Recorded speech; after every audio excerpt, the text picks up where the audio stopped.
Hello and welcome to the first episode of Penn Innovators in Business series. This is a joint program with the Zoom Means for Self-Quarantines group, and which we bring in entrepreneurs, innovators, and people who are leaders in their field and bring them to talk to students and college graduates on their advice and expertise, especially during the period of COVID-19 and the pandemic. So thank you so much for coming, Joey. Thanks for having me. I'm thrilled. I love supporting the community. So this interview is with Joey Zwillinger. Joey is a Wharton MBA with a background in biotech engineering and renewable materials. In 2015, he helped co-found Allbirds with his partner Tim Brown. And since its founding, Allbirds has gone to design what Time magazine has called the world's most comfortable shoe. It has been worn by Barack Obama, Leonardo DiCaprio, and many, many others. But even more fascinating is Allbirds' no compromise mentality, developing shoes that are sustainable and eco-friendly. Allbirds is a B Corp certified organization and is carbon neutral, creating their shoes with natural materials such as wool and eucalyptus trees. And I am Christopher Rathbun. I just graduated from University of Pennsylvania, and I'm the host at the Penn Innovators in Business series. And this entire interview is dedicated to raising awareness for Styles Hall, an organization helping low-income, youth of color students succeed and excel in the educational pipeline. Please check out their work at www.styleshall.org. Thank you so much for joining, Joey. What inspired you to work with Styles Hall? Good luck, like everything. I was 20 years old.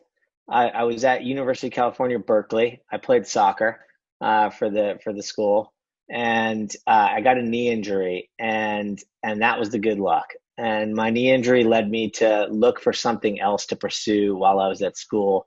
And fortunately, I got the opportunity to be a coordinator and lead a program of about 40 college kids to go up and on rotation lead an after-school program called Sports for Kids with a student population, elementary school, and it was a student population from a lower socioeconomic background and really lacked some mentorship. And the after-school program put like such great infrastructure for these kids. And what I found was, wow, could one person make a big difference? And two, I felt like I was getting just like as much or more out of the experience than the kids themselves. And realizing how good it is to give back to a meaningful cause. And so since that time, I led that program for about 3 years throughout my rest of my college, which took me a little longer than probably a lot of you guys. It took me 4.5 years. And I subsequently joined the board, have been on the board ever since for about almost 20 years, which is a bit scary to say. And now I'm actually going to be a founding board member of a new organization that's going to spin out of that, which is targeted towards bringing the rich, talented pipeline, particularly of Black young professionals, into the entrepreneurial ecosystem. And I'm really excited for that. More to come. And we're treating it like a startup. It's going to be fun. And I invite a lot of you to stay tuned on that and join us. Is there a website for this new organization? Not yet. Won't come. I'll flow it through when it's ready. Sounds good. We'll have it in our newsletter when it does. But so when you were 21 years old, what were you working on? What were you doing? It's hard to even take back that far, but I grew up. So I grew up with two parents that were psychologists, both professors, and I had no business mentorship. So I had no idea what was going on in the world of business. And when I was 21, I did my first internship, and that was at a place called Goldman Sachs.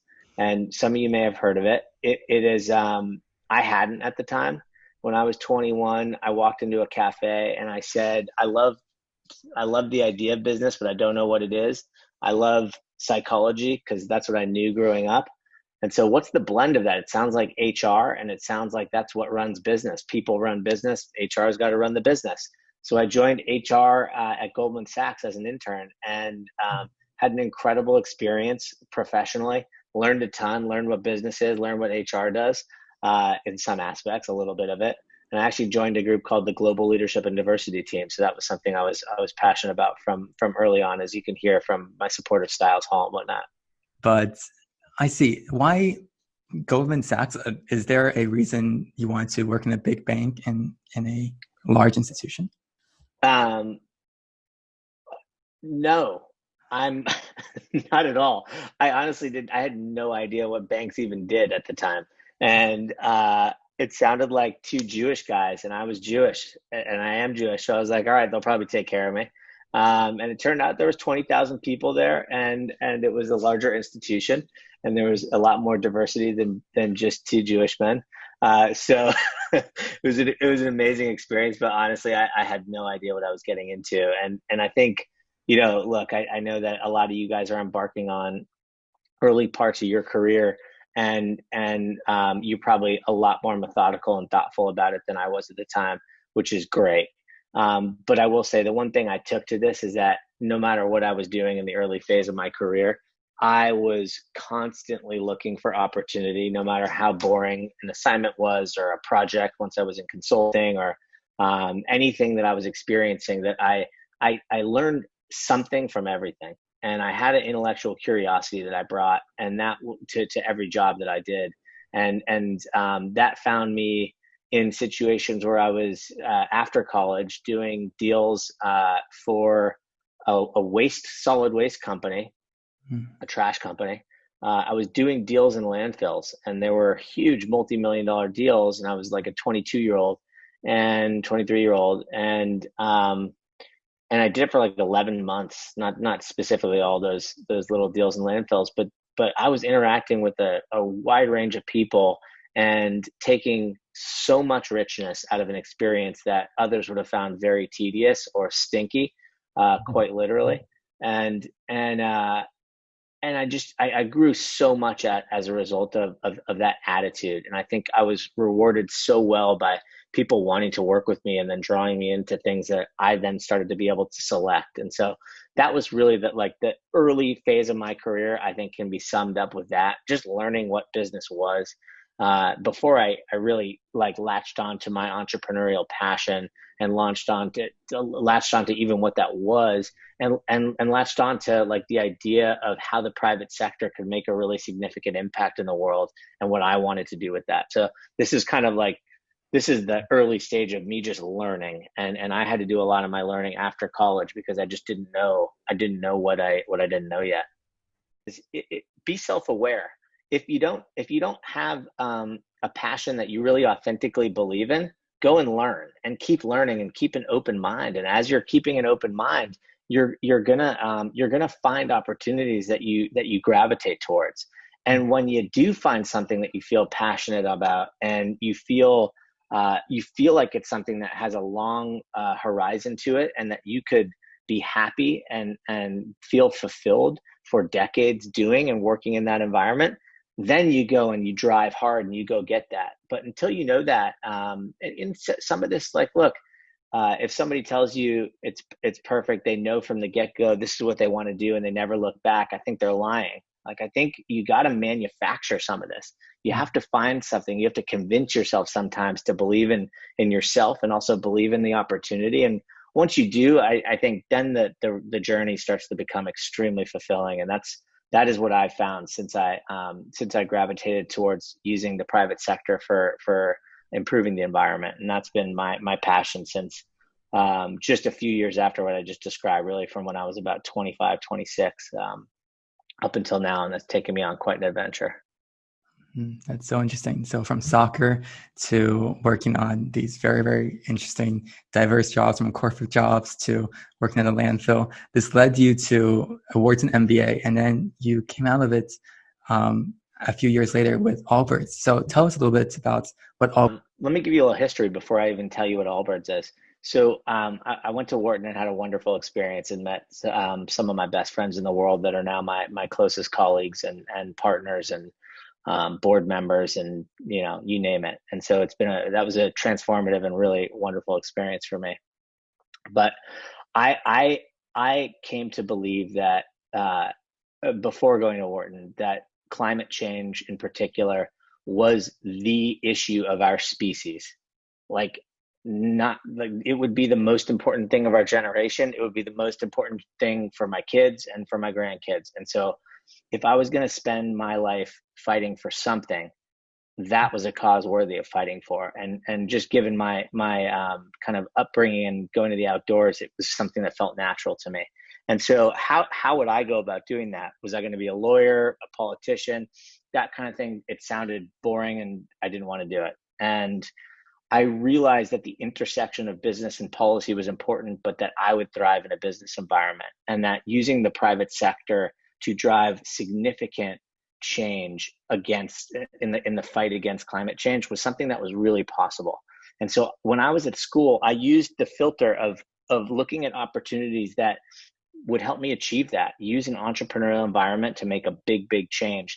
And like my personal mantra, my personal ohm is that the individual has the opportunity, with a little bit of creative juice and a little bit of passion, you can create so much change in the world as just a single individual. And that has driven everything I've done in my life, from my hobbies to my business to my family and how we do stuff. And so I joined a company called Solazyme, and we engineered microorganisms to replace petrochemicals and fuels, so biofuels. And we did it with microalgae. And I ended up leading the chemicals division to replace the whole world's petrochemicals, was our ambition, and do so with a tiny little unicellular organism. And what I found was that consumers really wanted the solution that we had, and the solution existed. When I went out to the industry and tried to sell our products into different brands or different industrial companies, the answer was always amazing. That sounds awesome. And then when it came time to make a purchase, the answer was typically no. And the typical reason was, can you just do what we do now and do it cheaper? Because that would be ideal. And what I realized is that consumers want this, the technology exists, and these brands are the gateway. So how can I go and maybe I'm not replacing as much fuel or chemicals on like a mass basis, but how can we use storytelling and emotional purchases to create a brand that goes downstream and captures what consumers want in a product? And I believe more than ever today that consumers want product that doesn't compromise on performance or comfort or whatever the attribute they're looking for that product to do, without extracting something from the world. And why can't a company be more like a tree that gives back more than it takes from the planet? It absolutely can. The technology all exists to do it. And we just need some willpower and innovation focus there to do that. So Tim came around this time as I'm getting this frustrating sense at Solazyme. And Tim is a professional soccer player. He's got a design background. He's been tweaking around with some shoes, one in particular, because he's from New Zealand, made out of wool. He's looking out the window and he's like, 30 million sheep, got to do something with this. Let's put a shoe. Mm-hmm. We looked at the industry, and it turns out 20 billion pairs of shoes are made every year. The average American buys 8 pairs of shoes per year. That's 2.5 billion pairs of shoes just in America. $80 billion industry. I mean, I can give you more statistics. It is enormous. Mm-hmm. And the companies that are in there are all wholesale driven. They're driven all around. They're motivated all by cost and speed. And they were paying lip service to the environment. And what it spoke to me was that there was a leadership opportunity. And if we could connect an interesting business strategy with an opportunity to lead on an environmentally sensitive product that drove amazing performance, we had a really compelling opportunity for people. And why not take a shot at that with my career? And so Tim, being the husband of my wife's best friend from college, they were roommates at Dartmouth together, my wife and his wife. I knew that he was a good man because I knew her and she was a great woman. And my wife loved her. And so what could go wrong? So we decided to be co-CEOs, and we started Allbirds to make shoes, and do so powered by naturally derived sustainable materials that felt better and looked better, and did that because they were sustainable. And what we now would articulate is that we still believe consumers want great products, not sustainable ones, but that truly great products are sustainable. And we believe that more than ever today. And so we have gone on a journey to create a brand, not just footwear. We're getting into apparel. We have socks and underwear to start here. More to come. Made out of the most sustainable and natural products. And we create wonderful experiences. And in doing so, we create a really interesting business opportunity. And we hope that what we've done with our business is that if people buy more stuff from us, the world is better off.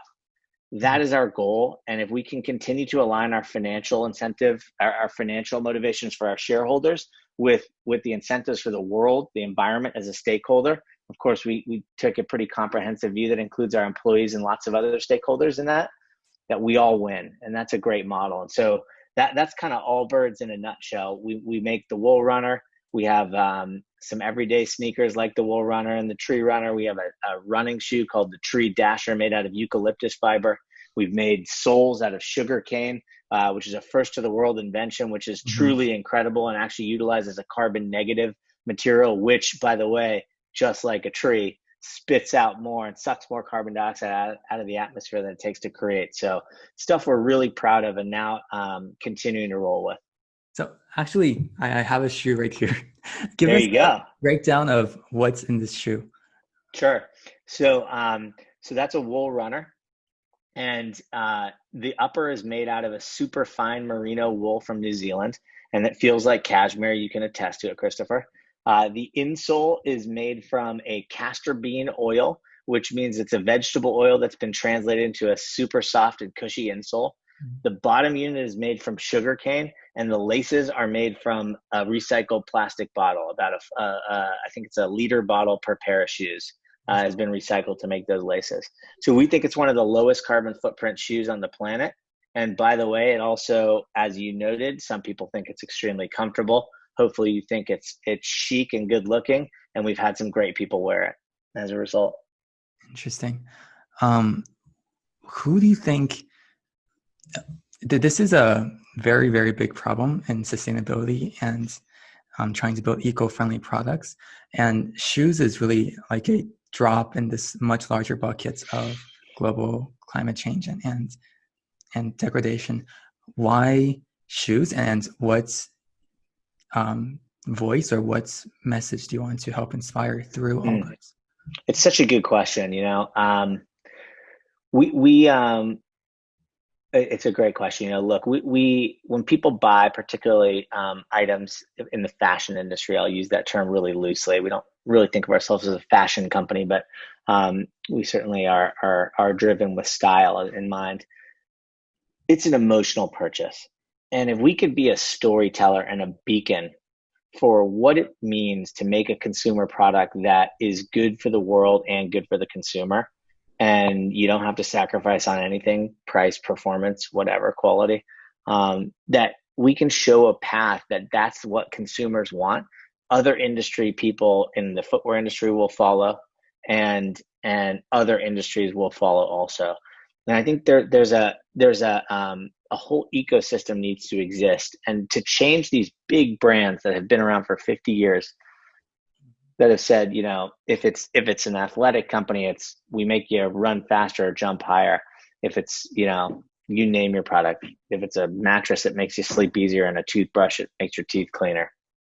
Whatever these issues are, if we can show a path that says there really is a way to make a company more like a tree than it is a company, or more like a tree than a consumer product that you think of extracting from the earth, we are going to get so many followers coming after our business opportunity, because that's the nature of capitalism and it's healthy, that we will show the way and people will copy us. We will show the way and people will try to replicate and transport our model into a different industry. And that is something that I would be incredibly proud to be part of that movement. And if that's the impact that we can make, we're going to change whole ecosystems. And it's going to go all the way back to the Solazymes of the world, the companies that are innovating on technology that are having a hard time finding customers right now. And there still are. And we find that today, sometimes people ask me, do I think it's hard as we get bigger as a company to maintain our values and not sacrifice things for the environment? And maybe it's counterintuitive, but for us, it's gotten so much easier. Every day we get bigger, we can ask more of our factories, we can ask more of our R&D partners, and we get people coming to us with amazing ideas. And it used to be us going hunting down. When we first did the sugarcane shoe, we had to fly down to Brazil, mock up a Wall Street Journal article that said how cool this project was going to be in the end, and convince these guys to invest millions of dollars to take sugarcane and turn it into a foam that's the most ubiquitous foam in all of footwear. It's called EVA, and make it out of a renewable product. Now people are coming to us and doing this. And if we can start to show that there's an ecosystem and that there's a palette of materials, a library of materials that can be used, not just in footwear, but in everywhere, that's going to be amazing. We're going to enable lots of entrepreneurs, like the people that are listening in on this, I hope, and lots of big companies. And it's going to get more competitive for us. So we got to keep innovating and our heads down, and that's all we focus on. It's like innovate, get our carbon count down, and get our innovation up, and get the consumer experience to be great. And if we can do that, the world's going to be awesome. It's a much better place, and we'll play a role. Even though fashion only contributes 7% of global emissions, and the footwear industry is 700 million metric tons of carbon dioxide emission each year, it is a drop in the bucket when you think of the big players, the oil and gases and everything. But it is an emotional, and it has the power to be the tip of the spear that consumers think about that pulls everyone else along. And that's my hope. And as consumers, how can we follow that, and how can we like take our stand in that mission? What kind of products and other product categories can we look to? Look, it's hard because sustainability, it's a word that means 10 different things to 10 different people. And you ask those 10 people, do they want to be sustainable? Of course they do. When they go to make a purchase at a store, do they think about it when they're opening up their wallets? Typically not. And part of the challenge is that there's a lack of information to educate consumers on what is good. If you look at the back of a drink and it says the amount of calories and the amount of sugar in there, how much added sugar, you know what you're getting. When you do that on a piece of apparel, a shirt or a shoe, you don't get that information. So one of the things we've tried to do is translate the most important aspects of our vision of fixing climate change and showing people and giving people an opportunity to make a choice based on that. We have labeled our products with a carbon number. So how much carbon is emitted, carbon equivalent emissions are emitted in the process of manufacturing and distributing this product. Now you get to choose, just like you do on price, style, quality, calories if it's food, or whatever else you're looking for on the back of a food label. You have the information. So first of all, what you should absolutely do is go to allbirds.com and buy our stuff. Secondly, you should demand of other companies that you're looking for their products. You should ask them what their sustainability creds are and look for the information. Do the homework. And if people align, if brands align with your values and you care about this issue, put your money behind it and vote with your wallet. And I think it's really important. And I think we're seeing it happen a lot. We're proud of that. I think every time now somebody buys a product with us, we send you an email after, and we give you the opportunity to select or inform us where you would like our carbon offsets to go. So even though we label our carbon pollution that we make as a company, we then take the opportunity to offset that down to zero by financing projects that suck carbon dioxide out of the atmosphere or prevent it from escaping. And so we pay for our pollution. And that's something we just believe from a public policy perspective, the whole world should do. So we've done it to ourselves, kind of a self-imposed carbon tax. So we give you an opportunity to inform us. And so we try to drive it home to our consumers who are buying products that you do have a choice and there is a better way. And we hope that kind of catches on. Really, I feel very, very few companies are self-imposing a carbon tax, and that's really a extraordinary step in this direction. Thank you. But I'll open it up to different questions. And for those who are just joining, this is the Penn Innovators in Business series on Zoom meetings for self-quarantines. This is Joey Zwillinger, the co-founder of Allbirds, and we're doing this interview just to provide advice and guidance from some of the top experts in the field for students and undergraduates. And feel free to comment below in the comment section with questions that we'll try to filter and answer. But yes, so one of the questions is, this is a very, very broad question, but what inspires you about today's young people? That is a great question. I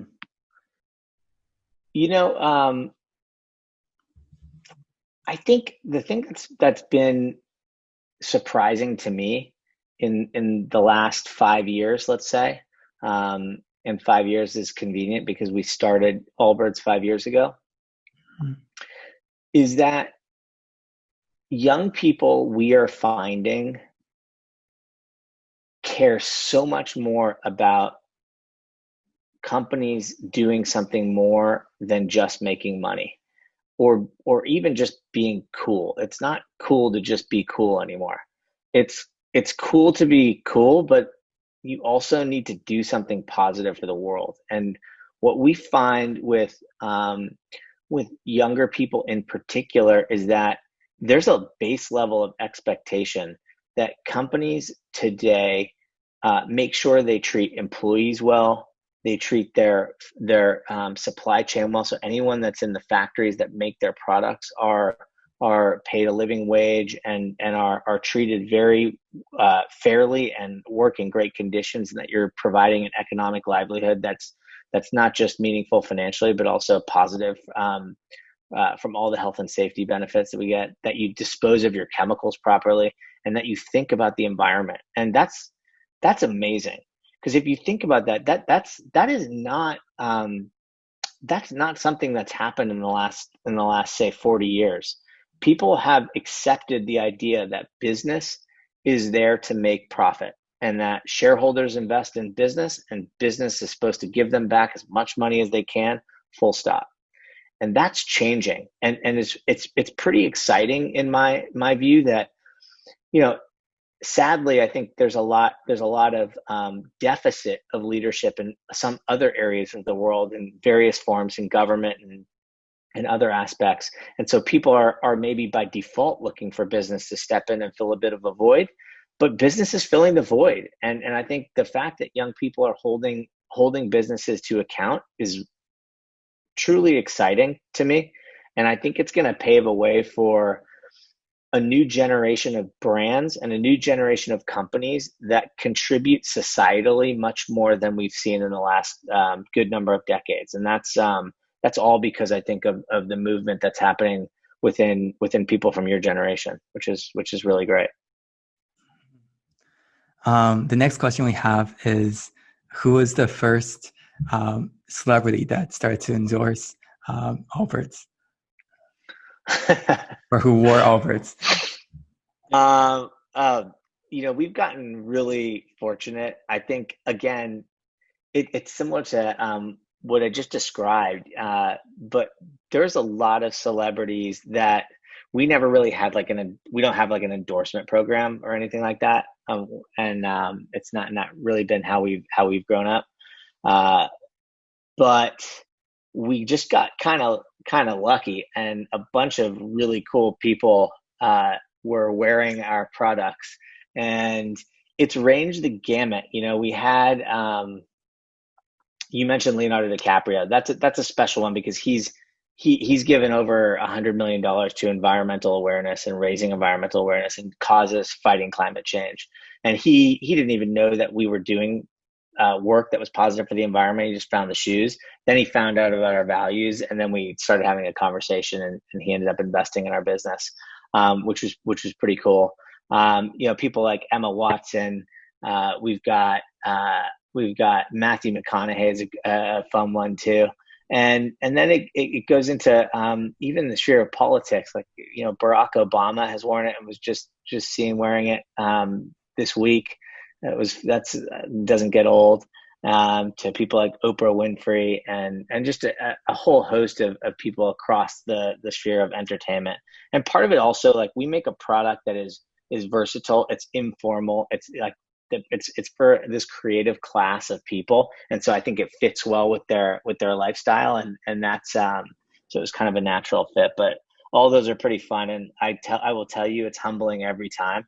The biggest one for my partner Tim Brown is that Jacinda Ardern, the Prime Minister of New Zealand, uh, is a big fan, and she had there's a big meeting. I forget what they call it. It's like the meeting across the Tasman where the Prime Minister of Australia meets the Prime Minister of New Zealand every time there's a change in leadership. And she gave a gift of Allbirds, which was pretty cool. And so some pretty special moments for us, and just super humbling being just a 5-year-old company. But I think it's again, it's people paying us back for trying to build something that does something good for the world, which is really, it feels nice to be rewarded. Thank you so much. And as the closing remarks, what is your advice for undergraduates amidst the pandemic, amidst COVID-19? If you had one piece of advice, what would it be? Well, look, I know this is a hard time with a lot of pain and a lot of anxiety for a lot of people. It's both from a health crisis, and there's also an economic crisis, and you're going to see inequality widen as a result of this pandemic, and it's going to create a lot of pain. Um, and I think one thing that's urgently needed today is empathy.